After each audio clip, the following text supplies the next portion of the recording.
My name is Isabel Hinton. I'm a health educator with Bronson. And then with me today, I have Tina and Kim, and I will let them introduce themselves. We'll do a little bit of housekeeping, and then we'll get started.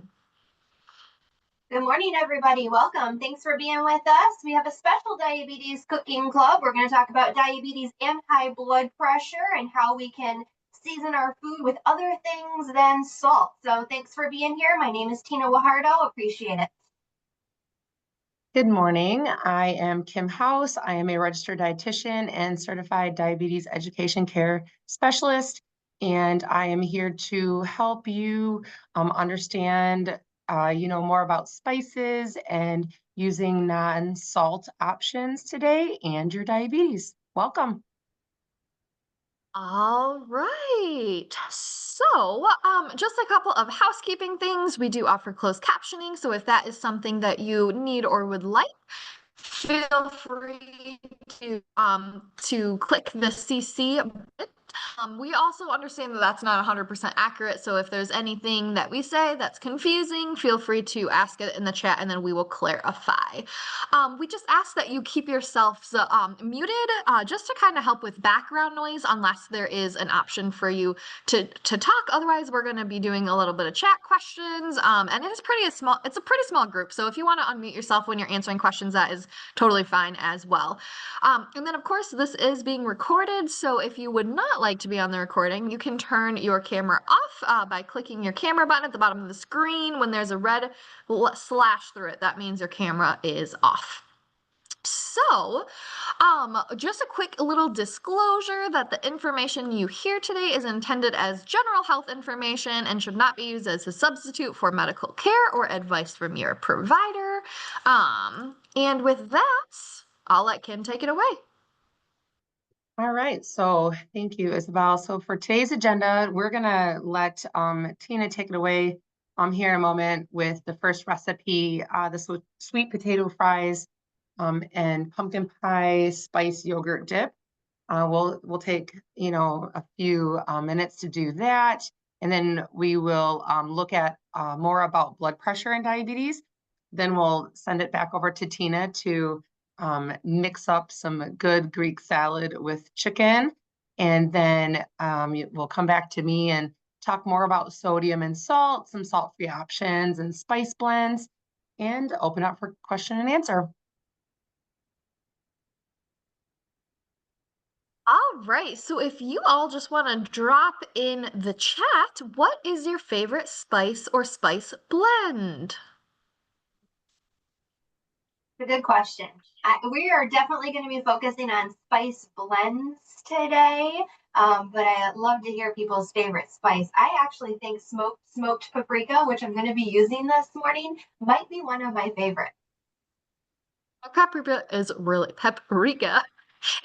good.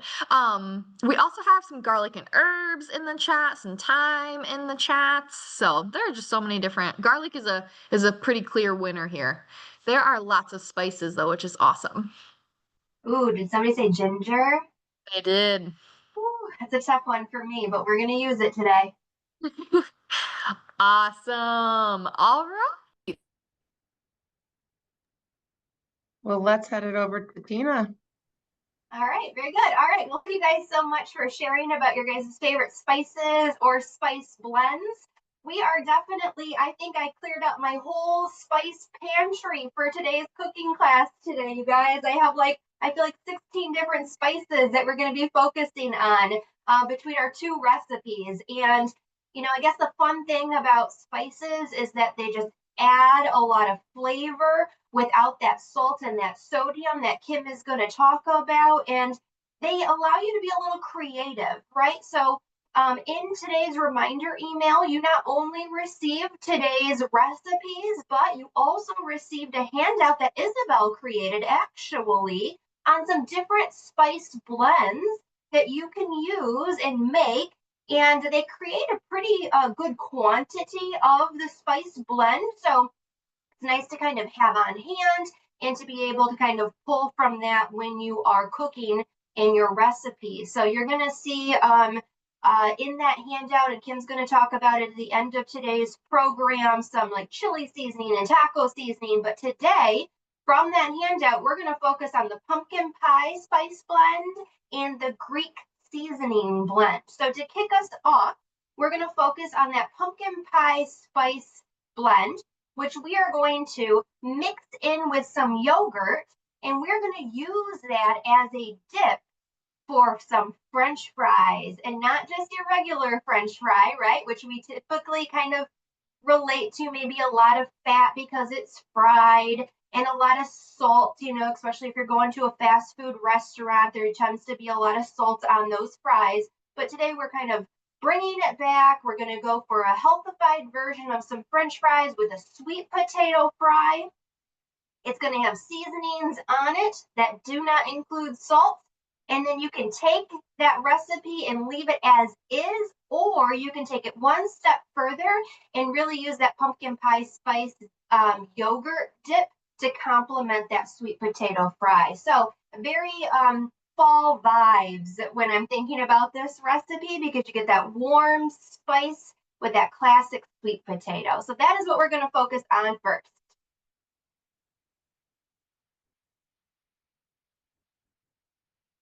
So while Isabel gets me highlighted so y'all can see, very good. So as I mentioned, we're focusing on sweet potato fries with our pumpkin spice yogurt dip today. I've already prepared our sweet potatoes for today's recipe. So what we have done so far is the recipe calls for about 1 pound of sweet potato, and that gives us, I believe, about 4 servings according to the recipe. I've got this bowl here, a rather small bowl, but it is full of my sweet potato fries that I have already cut up. When you're looking at the recipe and you're chopping your sweet potato into French fry size pieces, you want to make sure that you try to get those as uniform in size as possible. That is really for the sake of cooking evenly. You don't want necessarily more crispy ends with ends that are not as cooked through. So as even as possible. If you've cut a sweet potato before, you know it can be a little challenging to cut through. They're a little bit harder than a regular white potato. So give yourself a little grace on that. Mine are definitely not even pieces, but we've got ourselves a sweet potato that's all cut up in those French fry style pieces. And then what we have done is we have soaked it in water. And your recipe says that you can soak it in water for at least 30 minutes, or you can stick them in the fridge and kind of soak them overnight as well. I'd say mine have been soaking for about an hour and a half or so. And by soaking them in some water, it really allows those fries to get a little bit crispier when we are cooking. So that's just a little bit about our sweet potato. You know that sweet potato is a really good source of fiber, as is the white potato. But it just gives us a little bit of a different nutrient profile than the white potato itself. We've got our oven already preheated to 425 degrees. And so let's go ahead and get these potatoes assembled so we can get them popped into the oven.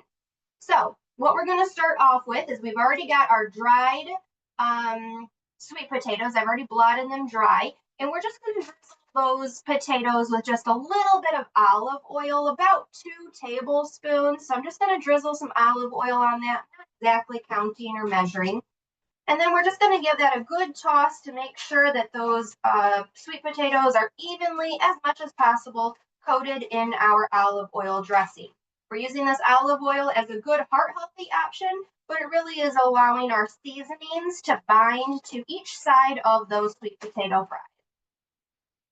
All right, so we've got that coated in our olive oil. And now we're just going to move on. If you're going to just do the sweet potato fry recipe without the yogurt dip, then you're going to use cornstarch, garlic powder, smoked paprika, and pepper as the seasoning. I'm still going to do that, and I'm still going to pair it with the pumpkin pie spice mix too. So we're going to start off with 2 teaspoons of cornstarch. And we're just putting this in a little bowl here. Cornstarch is really going to help get those sweet potato fries nice and crisped up. We're going to add about 1/2 teaspoon of garlic powder. Again, if you love garlic, which I hear you guys do, feel free to make this recipe your own and add more if you desire. We're going to do half a teaspoon also of my favorite smoked paprika. And then we're just going to finish it off with a little bit of black pepper. So about a half a teaspoon for this as well.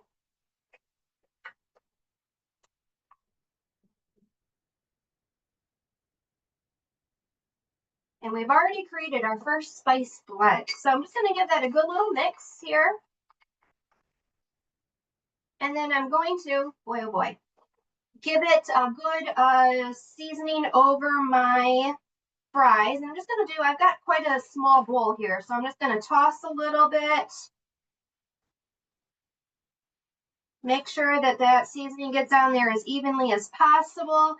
You know, you could always throw this sweet potatoes into like a large Ziploc bag and then throw the seasonings into the bag and shake it up and toss to coat that way if you wanted to. So whatever your preference is here. Just gonna finish off those seasonings. All right, so cornstarch, garlic powder, smoked paprika, and some black pepper. I've got them a good coated all the way through here. And now we're just going to lay those out on our baking sheet pretty evenly throughout the baking sheet. Again, we want to try to get that good cooking consistency throughout. And while Tina is kind of spreading them out on the cookie sheet, I saw Jill asking how you would air fry them. I have never tried this recipe in the air fryer, but my assumption would be to still put it at about 425 in the air fryer, and then I would maybe try at like 12 minutes or so, and then give them a good shake, see how they're doing, give them a good shake, give them a good toss or turn, and then decide if you need to add some more minutes onto that. I think these It would probably be very delicious. absolutely. All right, we've got these evenly dispersed on the baking sheet here. Look at those beautiful sweet potato fries. They're all seasoned up. I'm gonna pop those into the oven. As I said, the oven is preheated right now at 425. We're gonna let them bake for 15 minutes to get started. And while they're baking, I'm gonna make our yogurt dip. And then after 15 minutes, we're just gonna make sure each one of these fries is flipped over so then they can bake on the other side for another 10 to 15 minutes. So who in the room has made sweet potato fries before? Go ahead and type that in the chat. I can confidently say I have, which I love sweet potato fries. They are so good. Isabel is the one that clued us on to this sweet potato fry recipe. Sweet potatoes are one of my favorite. Definitely a fall vibe, but I would do that. You know, early spring, when it's still kind of cool outside and you can still use your oven, it's okay. You can totally pull this recipe out. The weather is giving the vibe today. Honestly, if we're talking about season, the sweet potato fries taste really great with like a a grilled chicken breast or a grilled burger on the barbecue as well. We have some people saying they have never made them from scratch. They've not made fries, but they've roasted cubes. They like to order them out, but they've never made them, and then they bought them but never made them. So a new crew here. Well, that's wonderful. Hopefully this recipe then is an approachable recipe and gives you some encouragement to make. And Isabel is absolutely right. These sweet potato fries do pair very well with a nice piece of chicken. And so we gave you a bonus recipe, which is actually a recipe that we have used, I believe, in these diabetes cooking clubs before, a pecan crusted chicken. Also, I think kind of has that kind of fall vibe to it. And so we think that the sweet potato fries would pair very well with that pecan chicken recipe. So although I'm not making that today, we think that that would be a good pairing, and we sent that to you as well. All right, so now we're going to make our pumpkin pie spice blend. And this is just a seasoning blend. We just happen to be throwing it into a non-fat plain Greek yogurt to act as a dip. But as I'm kind of making this pumpkin pie spice blend, feel free to share how else you guys would use this spice blend. So we're going to get started. It's going to make a pretty good amount. So we're not using 100% of this in our dip today. We're going to store it away until the next time we need it. We're going to start out with some ground cinnamon. We're going to add about a 1/4 cup of ground cinnamon into a separate container.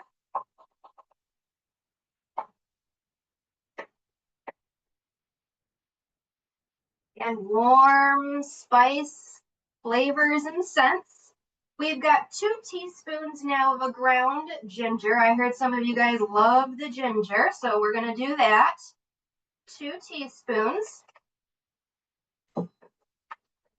2 teaspoons of a ground nutmeg.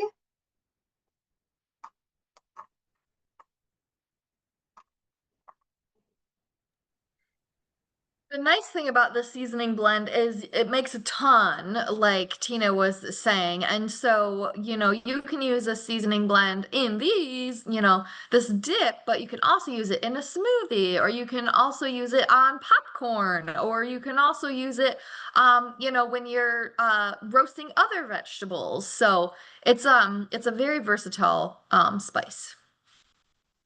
That's a really good idea. So as Isabel was speaking about some different ideas, I added 2 teaspoons of ground allspice, 1 teaspoon of a ground clove, and you are right? Canned pumpkin is such a versatile ingredient that I don't think we use oftentimes, and I know that Isabel has used canned pumpkin in a smoothie recipe before. This would be a nice addition to that style smoothie.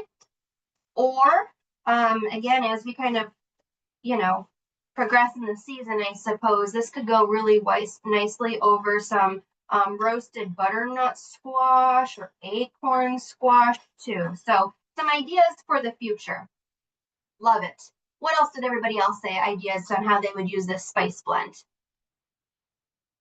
I don't see anything in the chat yet, but while you're just talking, I was thinking also use it if you make homemade applesauce. If you do like a slow cooker applesauce, it'd be super good. Oh, into a cup of tea. That's a great idea. Interesting. I like that. Well, and I'm almost thinking if you keep it as the dip with this pumpkin spice blend with that yogurt dip, I mean, couldn't you just like cut up an apple and like just really use that as like a dip? Yep, I 100%. I thought this would be a really nice fruit dip as well. Fruit dip. Yep. All right, that's easy as that. Now this is completely up to you. So I made the spice blend. We've got 1 cup of non-fat plain Greek yogurt. And you just add however much seasoning you want. So no specific rule on that. Pumpkin spice blend to taste to your 1 cup yogurt, and we're going to use this as a dip for those sweet potato fries, which are still in the oven baking. And so for now, we're going to pass it back over to Kim to provide you guys a little bit of education while these sweet potato fries are baking, and then I'm going to prep for the next recipe. Okay. Thank you, Tina. So good morning, everybody. Let's look at this recipe just for a minute here based on its nutrition. And if you've been with me before, we kind of take a little list and check it off to see if there's, you know, all of our main nutrients are included in this recipe. And as we know, the carbohydrates would be those tasty, nutrient-dense sweet potatoes, as well as that non-fat Greek yogurt. There's probably minimal carbohydrates in there, but as we know, dairy is a source of carbohydrate. But equally, it is a great source, that Greek yogurt, of protein. So it gives us a great nutrient balance. Like Tina said earlier, the olive oil we were drizzling over the sweet potatoes before we place them on the pan would be a heart-healthy fat. So that gives us that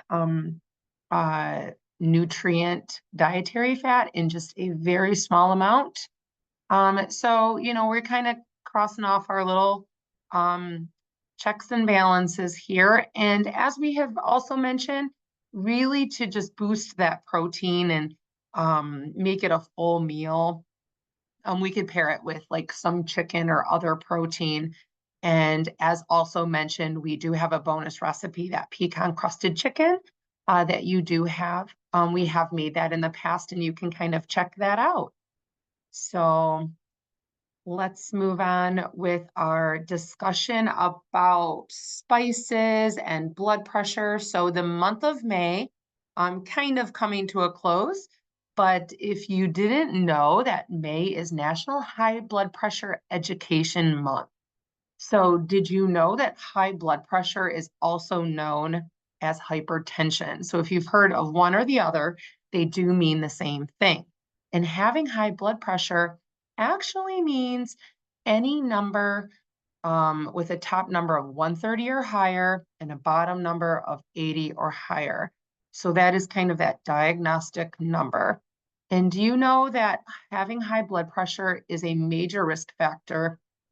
So it predisposes you to heart disease. So just having high blood pressure is kind of a check in the box, along many other things to having heart disease. And as we know, currently the #1 leading cause of death in the United States is heart disease. So we can name numerous heart diseases, but in the month of May, we've tried to really understand this high blood pressure and what that is, and that several, let's call it half of Americans have high blood pressure, and many of us don't even know we have it.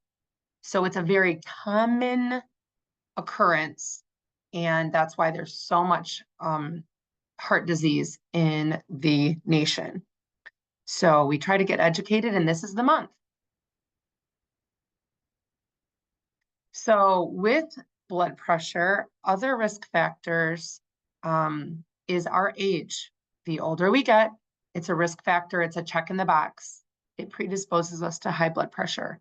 Our family history as well, you know someone that you're related to, our gender, race, ethnicity, and our lifestyle habits. Today I bring the lifestyle habits, and that specific lifestyle habit is eating too much salt. That can put us at greater risk. Not everybody that eats too much salt leads to high blood pressure, but it sure does put a check in the box to making it more possible. And so it gives us that risk factor of high blood pressure, which again is very silent. A lot of us don't know we have it, and half of Americans do have it. So what do we do about it? Making a lifestyle change now helps us bring that number down. And it can happen with positive effects pretty quickly. So we'll talk about that later in our discussion today. So bringing that blood pressure back into a healthy range starts with a lifestyle change now. And we're going to talk about salt. So that's what we're going to do more later on in the presentation. But what this relates to with diabetes is, I want to just take a second to kind of back up. High blood pressure means that if you can imagine your blood vessels are kind of like the highway through your whole body. And high blood pressure means it's kind of like all this pressure against the walls when your heart is pumping this blood. So it's kind of like your walls are being pushed upon very greatly. So when you also have diabetes, you're 2 times more likely to have really both of these things going on: blood pressure and diabetes than someone without. A person with diabetes and high blood pressure is 4 times more likely to result in heart disease. So not everybody with diabetes has high blood pressure. Not everybody with high blood pressure has diabetes, but it certainly is more likely. It puts a check in the box. And the risk factor of someone with both leading to a heart disease, whether it be stroke, whether it be a heart attack, whether it be hardening of our arteries, that's 4 times more likely. So let's put something on our to-do list, and let's put blood pressure. Let's get that checked every time we visit our doctor, every time we visit any healthcare professional. That's what we can do about our heart and having diabetes and blood pressure. So this is the month, this is May, this is the time to be educated about our blood pressure, and especially high blood pressure. All right. So we're going to learn more now about lifestyle changes and what we can do later, a little bit later on. But what spice from your own pantry do you have tucked in there that you've never used, but you've just hoped to? So put that in the chat. And I think we're going to hand it back over to Tina if she's ready. Ironically, mine is Greek seasoning Ooh, that yay. I have tucked in my pantry that I've never used before. So, yeah. All right. I've got wasabi in the chat. I've got cardamom in the chat. Yeah. Rosemary, a yeast spice blend. Yeah, there's a lot of spices that can get tucked away in there, isn't there? And I think when it starts to get kind of cakey, like it doesn't really move out of the container, it's a little bit, isn't it kind of like, it's not expired, but it's just, it might lose its flavor. It's kind of old. Lots of potency, I think. Right. Yeah, Right. definitely. Awesome. Thank you everyone for sharing. Oh, we have a Chinese five spice blend as Mhm. well. And then Okay. cumin and cardamom. So awesome. All right. We'll pass it on to Tina to talk about Greek salad. All right, sounds good. So Isabel says Greek spice blend is just sitting there. We've given her some homework. Now she can make the Greek salad with chicken. I think I would agree with you guys, like rosemary, thyme, like unless I'm making a very specific, like usually like soup that has those spices, they usually just sit there until the right recipe rolls around because I don't use those in kind of everyday cooking. So I'm right there with you. So much so, actually, that when we're making this Greek spice blend, you're going to see that the spice blend includes both rosemary and thyme. And I have rosemary and thyme more of like the full leaf rather than the ground version. And I said to myself, I'm not going to buy ground rosemary and ground thyme because I'm never going to use it. So I'm just going to use my whole leaf for this Greek spice blend. So we make it work, don't we? So today we're going to make a Greek salad with chicken. I think this is a very springtime, summertime type of recipe. It is going to be packed full of beautiful, colorful vegetables. And you're going to see in that ingredient list, right, where we've got our protein, which Kim will talk about in a little bit. We've got our seasonings, we've got our olive oil, but you don't see a touch of added salt in there. And that is the focus today. So let's go ahead and start making our Greek salad with chicken. And while Isabel's getting us all set up here, we will get to the salad and chicken part. But first, we have to make that Greek spice blend. So I've got all of my seasoning sitting here for our Greek spice blend. It doesn't make quite as much as that pumpkin pie spice blend, but we're still not going to use it all today. So again, use to taste how much you want to sprinkle on your chicken. Of course, you could always use this spice blend to go over your vegetables instead. In the recipe, it says cover your vegetables with some dried oregano. But if you really wanted to pack in the flavor even more, you could just go ahead and use that Greek spice blend, and that's what I'm going to do. So let's go ahead and get started with our Greek spice blend. And so as I'm making this, maybe we could come up with some additional ideas on what to do with a Greek spice blend. So start thinking about that and adding that into the chat. So with our blend, we're going to start out with, again, our favorite garlic, 1 tablespoon of garlic powder.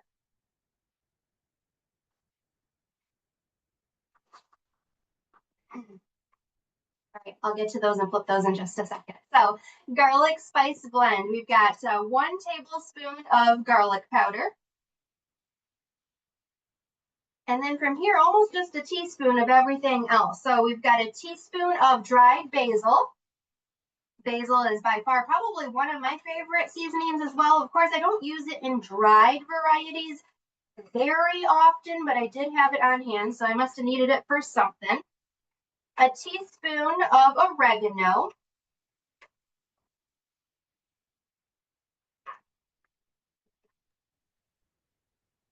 We do have a question. If you use fresh herbs, do you use more than the dried or less? I think it's less. Am I correct on that, Isabel and Kim? I think Think it's you less. I think you are, because like I'm thinking of garlic and I'm thinking if you have like the garlic powder. I don't know actually for sure. Now that I'm thinking about it. Kim, any insight on that? If you use fresh herbs, do you use more than dried or less? I'm not 100% exactly sure. It seems like if you used fresh, um, you would use, it seems to be more because dried might be more concentrated, but I can look that up. Does anybody else I also agree? Penny says, I think more fresh. More, I think that's right. the case. More fresh. feel like that makes sense. Mhm. I also use dried herbs way more than I use fresh Oh, for herbs. Like sure. honestly, I hardly ever use fresh herbs. I'm always reaching for my spice bottles. And then Michael is asking, are not fresh herbs better for you than dried?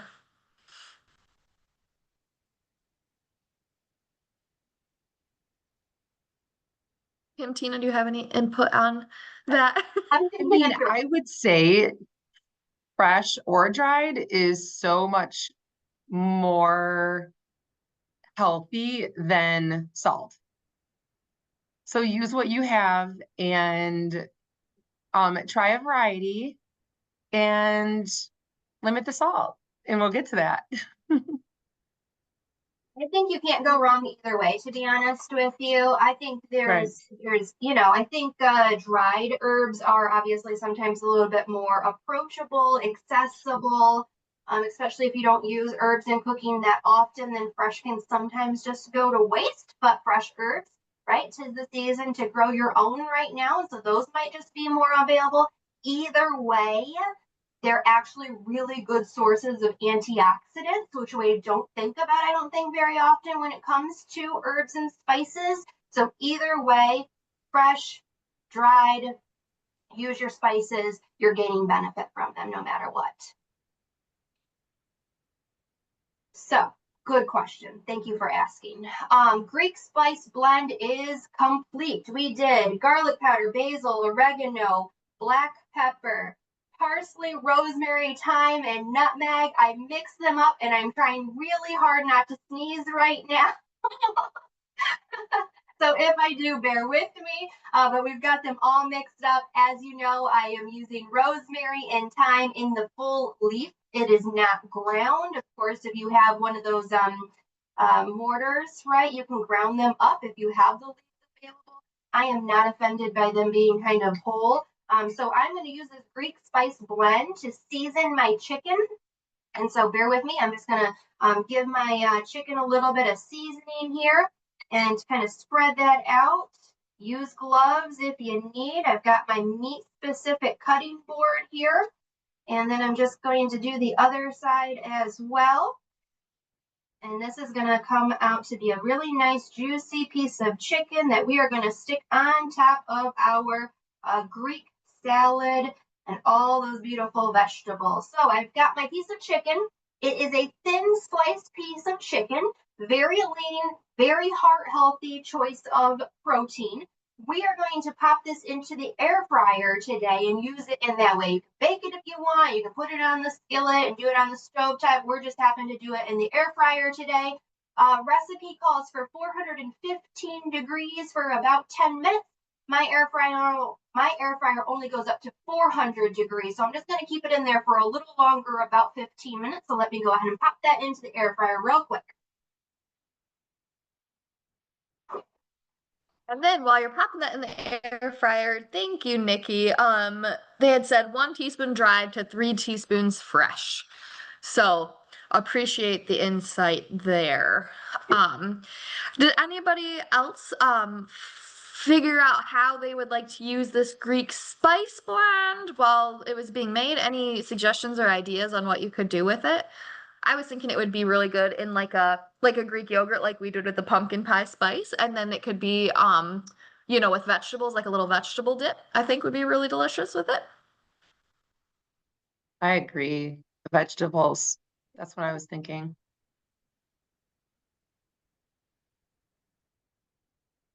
I think, you know, if anybody is into lamb or gyros, right, this probably would be a good seasoning for those sorts of recipes as well.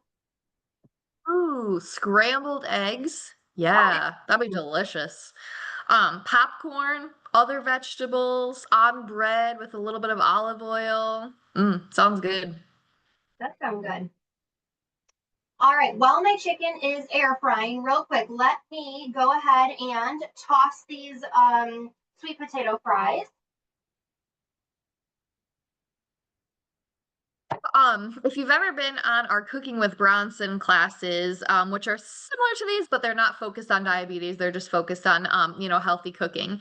Our previous co-host, who is now retired, used to say she wished that smell-o-vision was a thing, so you could smell how lovely all of these look via Zoom. I am not going to do perfectly and getting these all turned around, but we're going to bake these for probably another, 7-8 minutes, and then they are going to be perfect. They're getting nice and soft, not too soggy. None of them are completely too hard, so they really are cooking to perfection right now. Let me pop them back in the oven. Yum. So good. How does it smell, Tina? How does it smell? That Greek spice blend is so overpowering. I can't even smell those sweet potato fries. So I'm not mad about it though, right? All right, you guys. So let's move on with our Greek salad and chicken. We've got our chicken all seasoned up with our Greek spice blend now. As you see, we've got plenty extra in my recipe to use for the future. So we're going to store that away and use it again, maybe when we make this recipe again, or when we come up with our next scrambled egg recipe, as you guys suggested. So our Greek salad is consisting of red onions. I've already prepped all of these vegetables, so it's all done. We've got half a red onion cut into these little half moon shapes. If you don't like red onion, I think you could totally go with a white onion, a sweet onion instead. We've got about 2 tomatoes diced into little bite-sized pieces here. We've got 1 cucumber, but my cucumber was huge, so I ended up with a half a cucumber. We peeled it on the outside to give it a nice decoration, add a little fun and creativity to that into these little half moon size pieces. My green pepper was also huge today, so the recipe says to cut your green pepper into like full rings. I decided to just do little slices with my green peppers, and then what really makes this Greek, you guys, Kalamata olives, huh? Who's with me? Yes or no in the chat? Oh, Isabel, me too. I love them. So we've got some Kalamata olives. Obviously, this is a source of sodium. Oh, no. Okay, you can omit it from the recipe. It's okay. But we have natural sources of sodium in this recipe. The Kalamata olive is one of them. Keep in mind that yes, it is the source of sodium, but it's also a really good source of those heart healthy fats, right? Olives make olive oil, and we're always talking about the health benefits of olive oil there. So all the veggies chopped up and in my little mixing bowl here, and now we're just going to finish it off with, again, you can use straight oregano like the recipe calls, but you know what? I've got all this extra Greek seasoning, and it's going to pair well with my chicken, so I'm just going to give my vegetables a nice sprinkle of this dried Greek spice blend, about 3/4 teaspoon or so. I'm just going to give my veggies a nice drizzle, about 2 tablespoons of olive oil. Again, that really just adds to the nutritional profile, adds to the smoothness when you're eating it. And then we're going to do about a tablespoon of red wine vinegar. I am going to measure this one just in case. So we're going to do 1 tablespoon of red wine vinegar. And as you know, right, like with pickling and those sorts of things, when you add vinegar, it's really accentuating the flavor of the recipe. So accentuating flavor without adding that extra sodium, that is one of the key tricks to this recipe.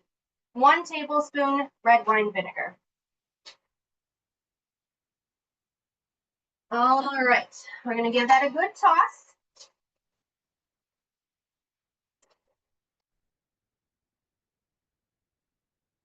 Very colorful. Greek salad. You could totally add kale or spinach or put this over lettuce if you wanted more of a traditional style salad, but a salad really is anything cold and assembled together, so this qualifies. So we've got that all mixed up, looking absolutely beautiful there. And then, since my chicken is still cooking, I'm gonna go ahead and put this out on a plate. And actually, while everything is finishing up, let's turn it back to Kim to finish us off with education, and then I'll have our complete plates ready by the time she is finished too. All right. So that looks beautiful. I cannot wait to see the final product. Everybody's going to have mouth-watering anticipation. So let's take a peek at this recipe. All right, so with this specific recipe, it is very low carb. There's a little bit of cheese that provides the carbohydrates, just a little bit. Most of it is protein, of course, coming from that lean chicken breast that she's going to be placing on the chicken there at the end of the class today. And we have that heart healthy fats from both the olives and the olive oil. So the other thing is it is packed with nutrient dense vitamins and minerals from those non-starchy vegetables that, like she said, are very versatile. We can add more to that. We can swap. And they're not going to add any sodium, any salt to this recipe. Anything natural from the ground, anything natural from a tree will not add any salt to your recipes. So just kind of keep that in mind, and I'll repeat that here in just a few minutes. So, okay, so it's looking good. We've kind of checked and balanced. Really though, what can we add to this meal to add maybe some carbohydrate to balance it out? That's kind of would be the one thing is we could add something more, but it's not harmful to have a little bit lower carb meal once in a while in a nice fresh salad. So, all right. Someone said grain. I see that, right? Some whole grain, something aside to it, or even something on top. So yeah, could be definitely a little bit of extra carb with there's some room in there since it's such high protein. All right, very good. So did you know that interchangeably we use sodium and salt? It's just kind of a natural thing we do. We say sodium or some people say salt, but actually they don't mean the same thing. So I wanted to show you this difference between sodium and salt. Not to cause any confusion, but it's really a difference.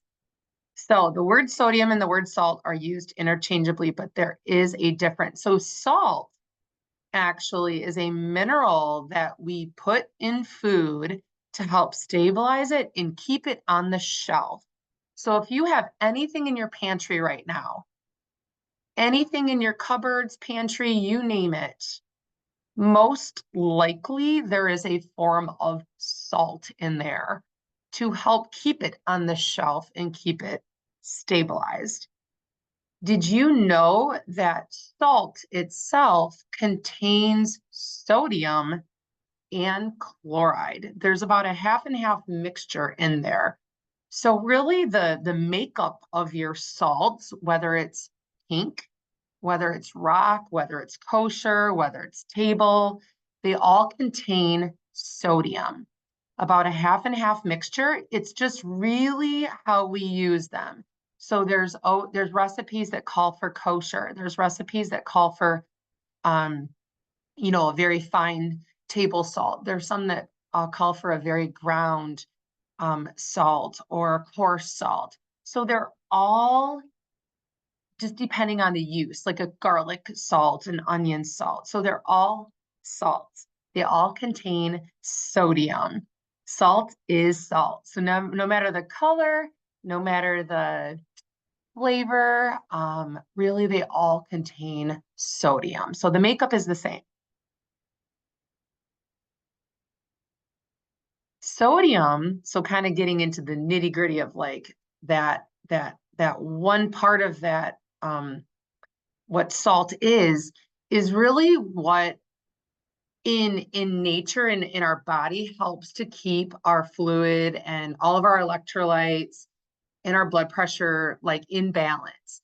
So when we eat too much salt, as I was saying earlier, we can actually throw off that balance of our blood pressure.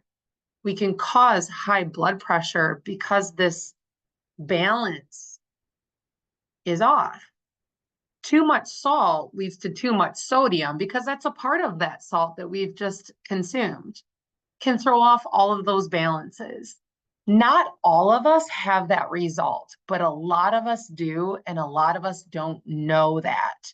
So when we go in to get our blood pressure checked and we have high blood pressure, our body might be resulting from too much salt intake.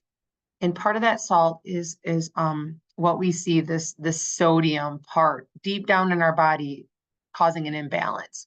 American adults consume too much sodium on a daily basis. Usually Americans consume at least twice as much sodium as what's recommended in a daily amount. And it's easy to do, especially if we're adding salt somewhere, because most foods, like I said, in the pantry in our cupboard, already contain salt to preserve. All right, so now you know the difference between salt, and you know the difference between the salt and the sodium. So here's some options that we can actually utilize. And one is no salt. If you've seen this before, it is a sodium-free salt alternative. So we actually use it like our table salt.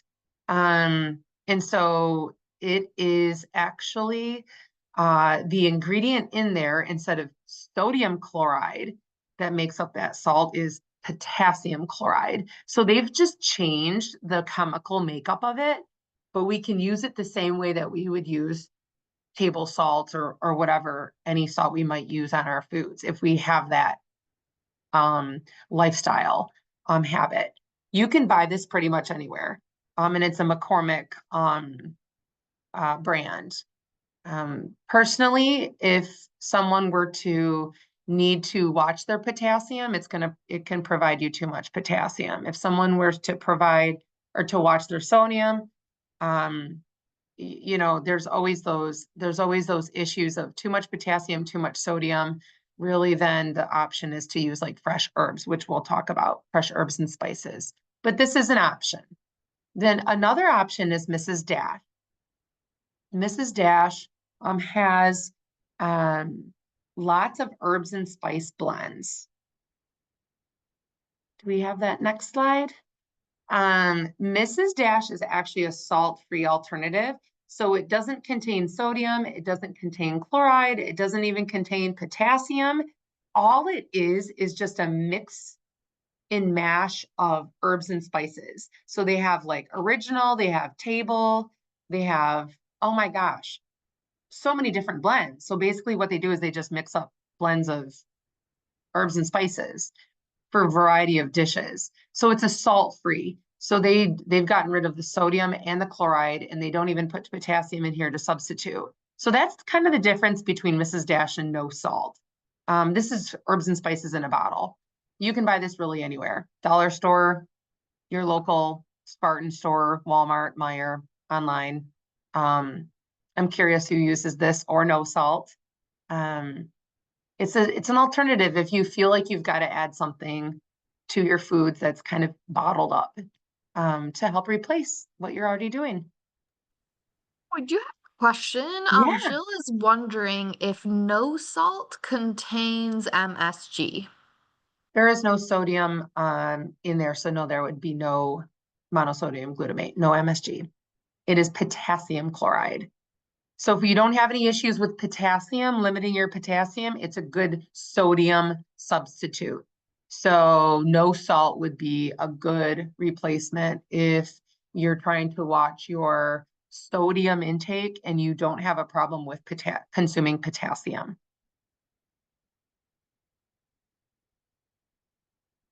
All right, so why we're here too is to just highlight, oh my gosh, these spices. You have this spice handout in your email today, and these are some other homemade spice blends you can mix and match and maybe keep on hand that are salt free. So it doesn't contain the sodium, it doesn't contain the chloride, it doesn't contain the potassium. It's all natural things that might be found in your cupboard. And again, it's the powders, it's not the salts. It's the dried, it could be fresh. So here we go. So there's like a taco seasoning that I just absolutely love, and could be so versatile, right? Which you could do tacos, enchiladas, on your lean burgers, like your beef or your turkey or your black bean. Really just taking, your chili powders, your cumin. So someone that said cumin, this might be a great way to utilize your cumin, give that a good try. And of course, our Greek spice blend today, we're utilizing for our chicken into a salad. But again, that could be over some vegetables, of course, on top of seafood dishes, or perhaps on a different type of meat, like a sort of rub, dry rub. Cajun spice. Did someone say Cajun spice, Isabel? And maybe that was a Chinese, I'm not sure, I don't remember. But Cajun spice, a little bit of kick. Did someone say Cajun? I didn't see Cajun in here, Okay, but it does give a little bit of a kick. It's good though. It's good. You just yes. gotta use it sparingly if you're not into spicy things. Well, here's the cumin again for someone that said, or for a few that said cumin. I love a jambalaya. I often make that with shrimp and other different lean choices. It pops up into our meals probably now more routinely that the season is kind of brightening up in the spring and summer, but of course over roasted vegetables as well. I think curry was also on a want to try list, so this could be excellent for, a rice dish, or perhaps again in that plain yogurt. I feel like that could be a good base for dips. Any of these blends, it could be just kind of that starter. Like put it in plain Greek yogurt, and you might have a good starter with a vegetable or something like that. Chili, of course. Chili is great any time of year, really, and we could do it in a soup, a stew, baked potato, anything, nutritious, got some protein in there. Coriander, I know someone had said coriander. There you go. A good way to highlight that. And of course, Tina's lovely smoked paprika. Italian seasoning, we use this so much. Oregano, Italian seasoning, garlic powder. This is a popular one in our house. And then pumpkin pie spice. I'm going to tell you what, that is going to be one thing. I have not tried that in a Greek yogurt dip. That might be on the side in bulk in my home. I love that all year round. I could go for that. And that on top of coffee could be a new thing. And then last but not least on this handout is ranch seasoning. And this could be a great salt-free alternative to the spice or the packets that you see in the store. That could definitely be on the shelf, high in sodium. So in a pasta, in a spread. So this is lovely, Isabel. We will love this through the year, and I'm sure our participants will really enjoy this. Got any questions? So, Megan did say, what is the difference between powder versus granulated form? That I don't know the answer to. Kim? Tina? I don't know if either of you know the answer to that. I wouldn't say there's a difference. I think it's just a different choice of word. I think that that could be used either way. If you had powder, you could just still make that recipe. Correct. Yeah, right. Do you know that when I've used like a granulated onion, it's more of like a flake rather than like a powder. But I don't really know if there's any difference, you know, flavor wise, really. I don't really No. think there's a difference flavor wise. I think it's a texture thing, to be honest. Probably per like recipe, if you wanted that very fine, seems to be like a ground, where granulated could have just a little more texture to it. But then again, I think that's probably preference, but not flavor wise. It would be all this pretty much the same. Yeah. Exactly. All Well, right, I'm Tina, gonna what do you have? re-spotlight Yeah, you.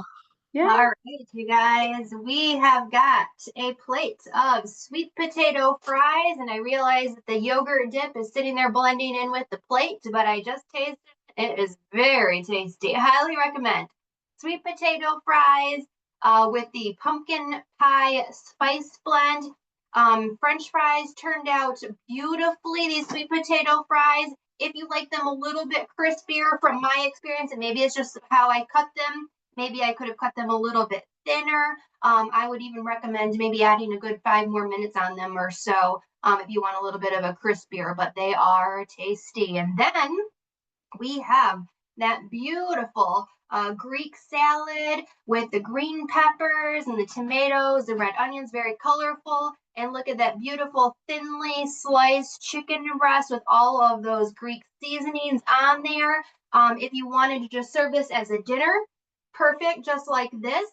You could add some whole grains to the recipe if you wanted to do a little brown rice, quinoa, and kind of make it a complete meal if you wanted to add a little extra flavor in it, but it's perfect as is.